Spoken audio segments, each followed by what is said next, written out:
مختال فخور.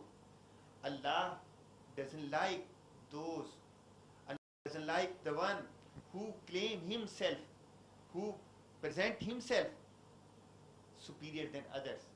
And it means he is hating others.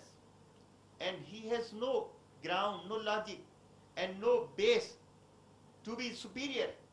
And who the first, the superior power is God. And that is why all the religion announce God is the greatest. God is the greatest. And the superiority of the human being is they show themselves before God inferior.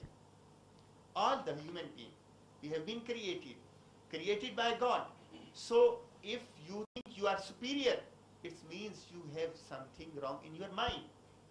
So it is, although Islam and all the religion gives self-respect to everyone, and every man, every woman should have respect and personal dignity, but the concept of the superiority brings mischief in the world. All kind of mischief and all kind of difficulties. This is based on the concept of the superiority. I'm better than he. I'm better than others. And so I have been given the more rights than others. Then these problems start. So Islam says, Asa an yakunu khayran minhum. You think you are superior, you should not.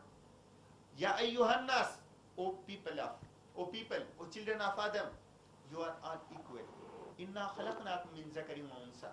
When you think you are superior than others, it means they have the same thinking, they have the same, will start fighting and confliction will be started.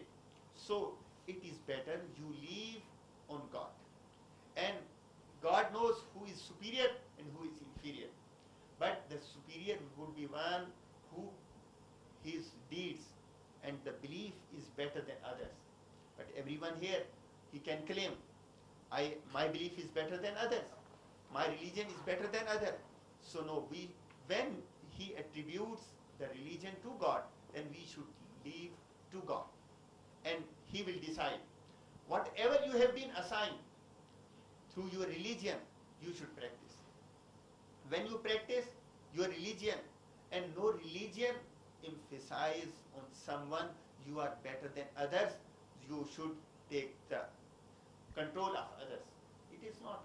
So, being a religious person and being a human member of the human being, we should respect each other and we should think others on equal status. So this is the dignity of human being. When you think yourself, maybe someone have better knowledge, someone have better skills, someone has better profession or abilities, then you may be superior. When you give someone, when you give the dignity or respect others, and you have the right to be respected, and you deserve to be respected. So this is the way that the religion of Islam teaches the followers. You should not think. That is why the life is respected in the religion of Islam. Irrespective of the religion, everyone has the right to live and everyone has the right to pay the respect others, being a human being. So this is the message of Islam. And if we follow, every one of us follow our religion, then the obedience of God, the following of the religion can bring the peace in this world. And this is the best way. And nobody can claim he or she or they are the better than others. Because according to religion teaching, it is only God who knows who is the better.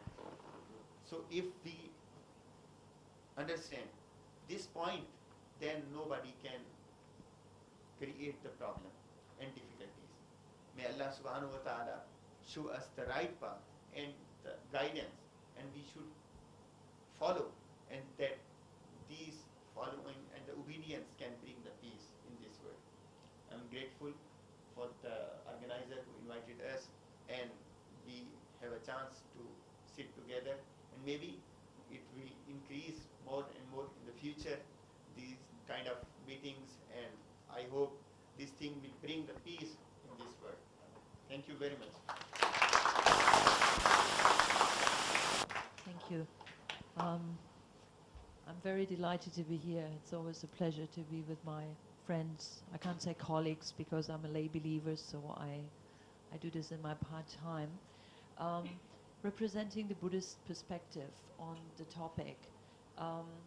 Buddhism believes in the equality of everyone. We believe everyone has Buddha nature within their own life, whether or not they're practicing Buddhism or not, because it's our expression of what perhaps another religion would call the divine spark, or yogis would say everyone has a soul and an inner flame. And we believe that this Buddha nature is pure and cannot be tainted and cannot be polluted by anything. However, because of the causes we make in our life, we sort of soil up that pure state, and we make causes by our behavior, and we change our life accordingly. So we suffer the consequences of our own action. So from a Buddhist perspective, the ball always stays in the court of the individual, meaning that the changes in society have to start from within ourselves. Now, to talk about superiority, I would have to take you a little bit into Buddhist philosophy and explain one particular concept that we believe, which is the 10 worlds. Now, the 10 worlds are different life states that we dwell in from moment to moment. They're ever changeable.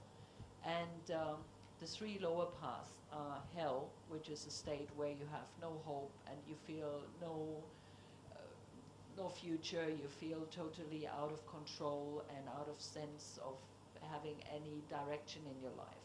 A severely depressed person would probably be in a state of hell, or someone in a jail, unsure of its future, would be falling into that.